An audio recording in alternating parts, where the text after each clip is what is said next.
வருஷத்தோட கடைசி நாள்ல இருக்கோம். ஆல்ரெடி நியூ இயர்க்கு நீங்க ரெடியா இருப்பீங்க. நான் சொல்ற இந்த 2 பாயிண்ட் உங்க வரப்போற வருஷத்த பெட்டர்மென்ட் ஆக்கணும். அதையே மிஸ் பண்ணிட்டு வாங்க. நேரம் சரியா மாலை 6 மணி 15 நிமிடங்களாச்சு. சேது கூட கேட்டுட்ருக்கீங்க. அதில ஃபர்ஸ்ட் பாயிண்ட் ஒரு ட்ரீமுக்காக நீங்க வொர்க் பண்ணிட்டுருப்பீங்க. கொஞ்சம் லேட்டானா அத விட்டுட்டு நெக்ஸ்ட்டுக்கு ஓடிறது. ரொம்பவே தப்புங்க.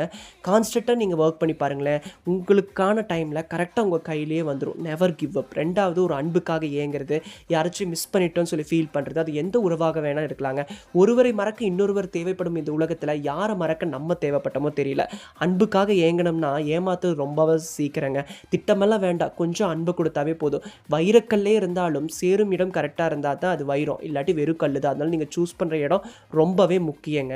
2வது யாரோட அன்பையுமே அலட்சியம் படுத்திறாதீங்க. பல வழிகளுக்கு நடுவுல கூட உங்களுக்கு அன்ப குடுத்துருக்கலாம். அன்பை தருபவர்களை விட அனுபவத்தை தருபவர்கள் தான் ஜாஸ்தி இந்த உலகத்துல. அதனால எல்லா அனுபவத்தையும் எடுத்துட்டு வரப்போற வருஷத்த சூப்பரா வெல்கம் பண்ணுங்க. ஒன்ஸ் அகைன் சேதுவின் இனிய புத்தாண்டு நல்வாழ்த்துக்கள்.